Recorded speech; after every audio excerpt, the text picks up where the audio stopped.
Olá, estamos começando mais um Pode Crer, o podcast do Sistema Comércio Mato Grosso, formado pela FEComércio, SESC e SENAC, e que tem como presidente o nosso empresário José Venceslau de Souza Júnior. E como vocês podem ver, estamos em um local um pouquinho diferente. Estamos no Congresso Internacional de Gestão de Incêndios Florestais, o Forest Fire 2025. Queremos fazer um agradecimento especial ao Corpo de Bombeiros Militar do Estado de Mato Grosso por todo esse apoio que tem concedido na produção desses episódios. Durante 3 dias, especialistas de todo o mundo estarão reunidos aqui, no coração do Cerrado brasileiro, para compartilhar tecnologias, estratégias e conhecimentos voltados para a prevenção, monitoramento e combate aos incêndios florestais. Um tema que não conhece fronteiras e que exige união, técnica e coragem de todos. Nosso convidado especial é o Procurador de Justiça Gerson Barbosa, coordenador do CAEX Ambiental, Centro de Apoio Técnico à Execução Ambiental no Ministério Público do Estado de Mato Grosso, do projeto Água para o Futuro e do Grupo de Atuação Especial contra o Desmatamento Ilegal e Queimadas, GAEDIC, que tem como objetivo a atuação estratégica em todo o Estado de Mato Grosso no que concerne aos desmatamentos ilegais, incêndios florestais, queimadas no biomas do nosso estado.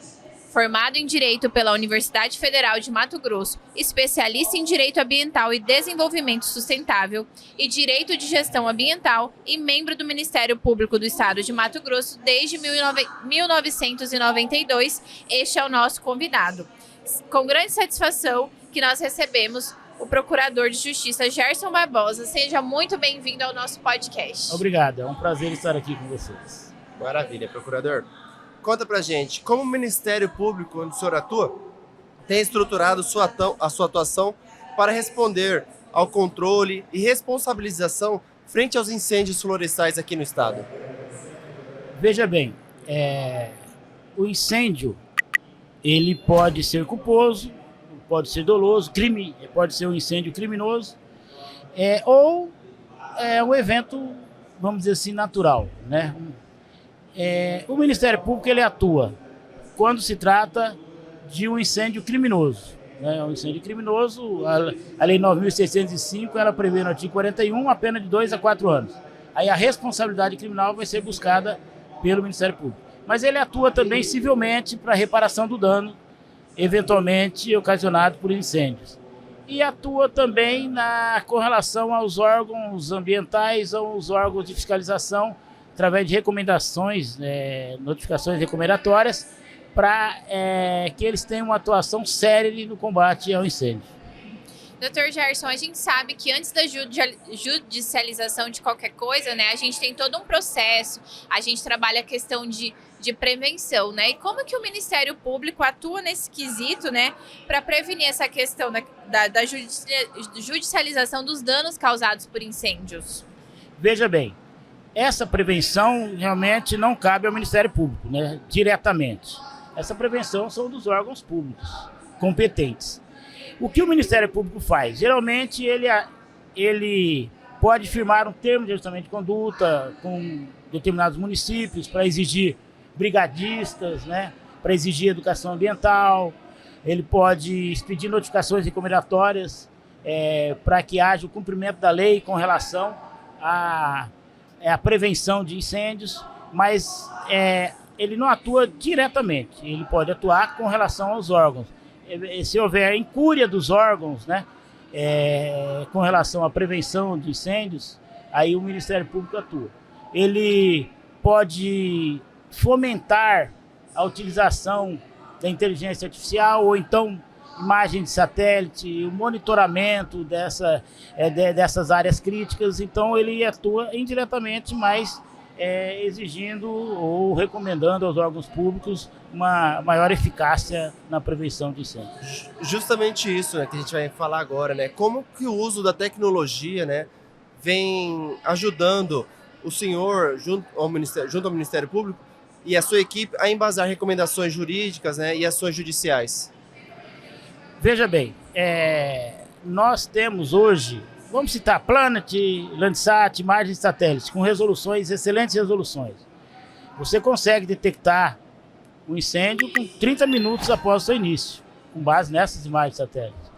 Só que o que a gente pode recomendar é que esse monitoramento seja feito com regularidade e eficiência pelos órgãos responsáveis, né? Não cabe ao Ministério Público fazer isso. Agora, quando se trata da responsabilização,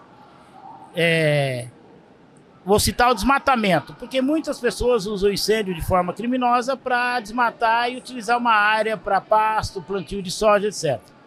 Nesse caso, o Ministério Público,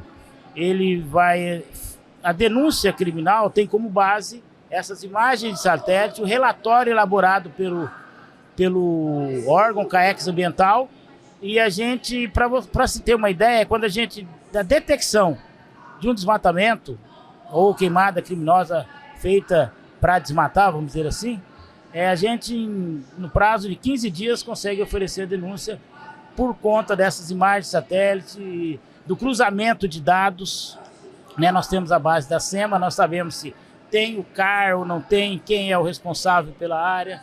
Então, essa tecnologia é fundamental. E, obviamente, ela pode ajudar na prevenção de incêndios. Pode e deve ajudar na prevenção de incêndios. O senhor falou dessa atuação conjunta com as instituições, com outros órgãos. Como que o senhor avalia o papel estratégico do Corpo de Bombeiros dentro desse processo da questão da prevenção ambiental?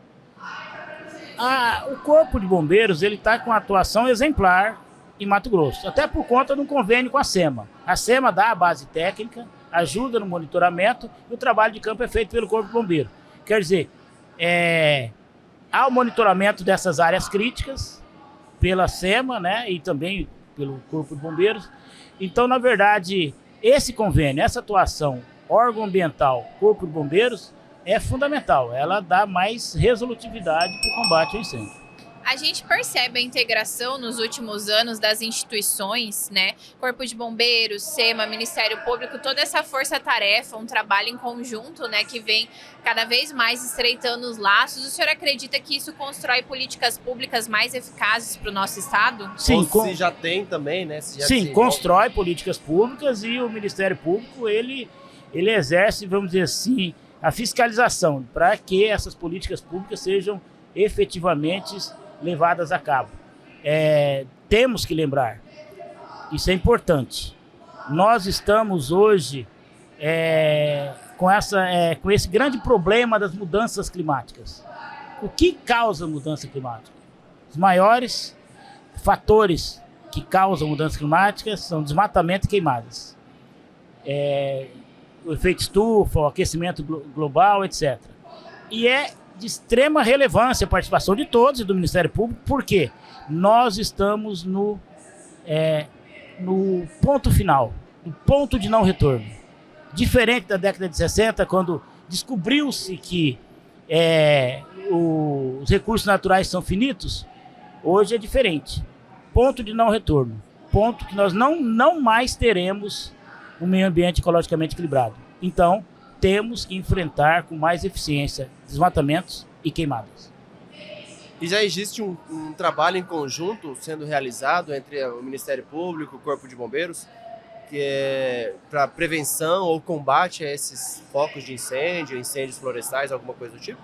Não existe. Como eu disse, existe um convênio com a SEMA, que é o que deve ocorrer, né? E há a fiscalização do Ministério Público para que esse convênio, para que essas ações sejam efetivas, né, para que se utilizem os dados públicos. A SEMA tem uma base de dados magnífica, inclusive com imagens de satélite do INPE. Então, o que se espera é uma efetividade desse combate. O que o Ministério Público pode fazer é recomendações ou termos de ajustamento de conduta para que aumente essa efetividade. Mas a atuação direta são desses órgãos. O senhor falou sobre o ponto de não retorno. Eu sei que o senhor é especialista na área do direito, mas, né, no estudo dessa questão do direito ambiental, o senhor já chegou de ver alguma coisa aqui sobre o nosso estado, a nossa cidade, que indique as mudanças climáticas? Por exemplo, aqui na capital a gente bate recorde, tem batido recorde nos últimos anos, né, de alta temperatura nesse período de julho a setembro, né? O senhor já se deparou com algum estudo, algo que falasse sobre isso? Bom, nós como eu disse, sou coordenador do Grupo de Atuação Especial contra o Desmatamento Ilegal e Queimadas, né? E a gente, a todo momento, estamos levantando as informações para criar estratégias de atuação. Para se ter uma ideia, levantamos os maiores desmatamentos. O que pode ser por queimada ou desmatamento mesmo, porque muita gente usa a queimada para usar a área, né, de uma forma de desmatamento. Ele pega o dossel, tira as árvores, né, aquelas árvores nobres, e aí depois faz as leiras, põe fogo, etc. Mas veja bem, nós temos em torno de maiores desmatamentos, 180 mil hectares, 2% do estado, desmatamentos criminosos. Isso os maiores. Então é uma situação extremamente temerária, porque, torno a repetir, desmatamento e queimadas são os maiores fatores das mudanças climáticas. Então, realmente, por mais que estejamos trabalhando, quando eu falo nós todos, Poder Judiciário, Ministério Público, órgãos públicos, Corpo de Bombeiro, precisamos melhorar, aumentar esse trabalho com mais celeridade e resultado. E como que o senhor vê o papel do direito dentro disso tudo? Porque o senhor falou que, por exemplo, desmatamentos legais aqui no estado equivalem a 2%, né? E esses 2%, na verdade, os desmatamentos ilegais, no caso, né? São 2%.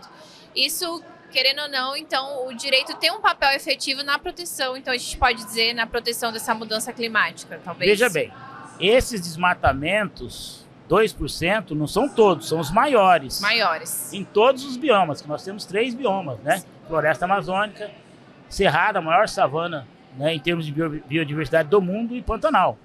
Então, esses 2% é um levantamento prévio e não total. É um levantamento que configura um crime. Aí a atuação do Ministério Público é, nesses casos, oferecer a denúncia pelo ato criminoso, né, pela prática criminosa. Mas existe também a busca, né, dos colegas do interior, os promotores buscam a reparação do dano pela ação civil pública ou termo de ajustamento de conduta.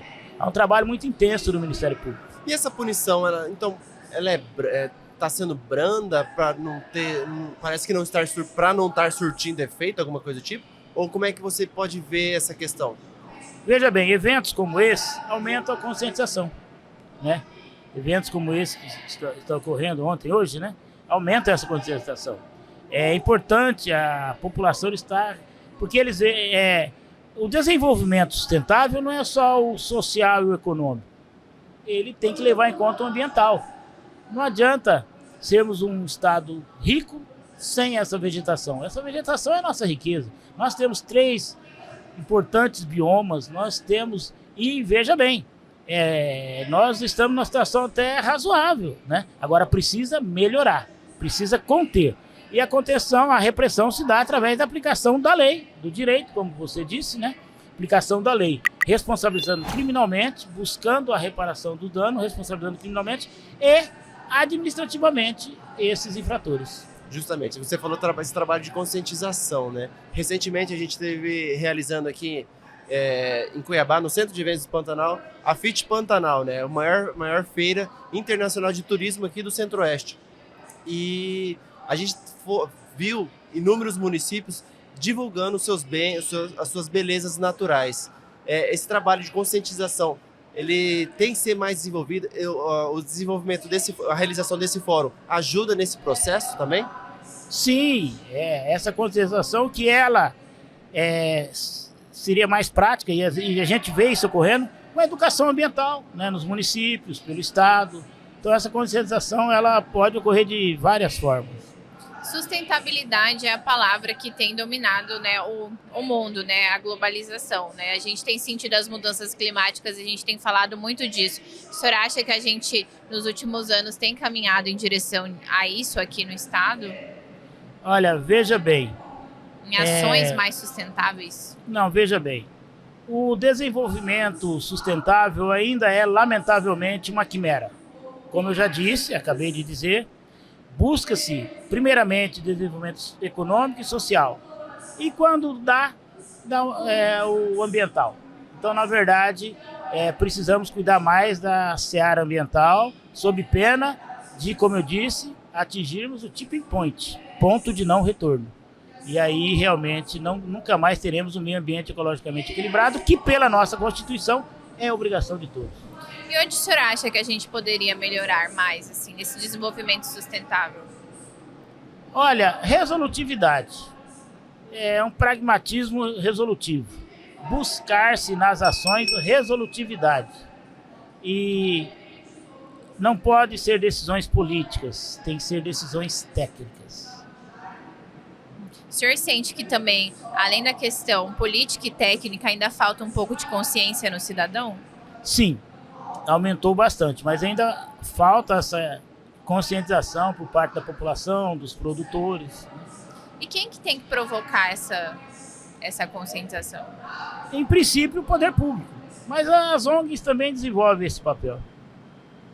E você acredita que, em busca desse desenvolvimento econômico e social, vem com ele junto a inteligência, né? A tecnologia a favor desse desenvolvimento social e econômico? Mas também surge a inteligência artificial para ajudar desse outro lado. Como que essa tecnologia pode favorecer a transformação de como o Ministério Público pode agir, né, nessa seara, nessa questão?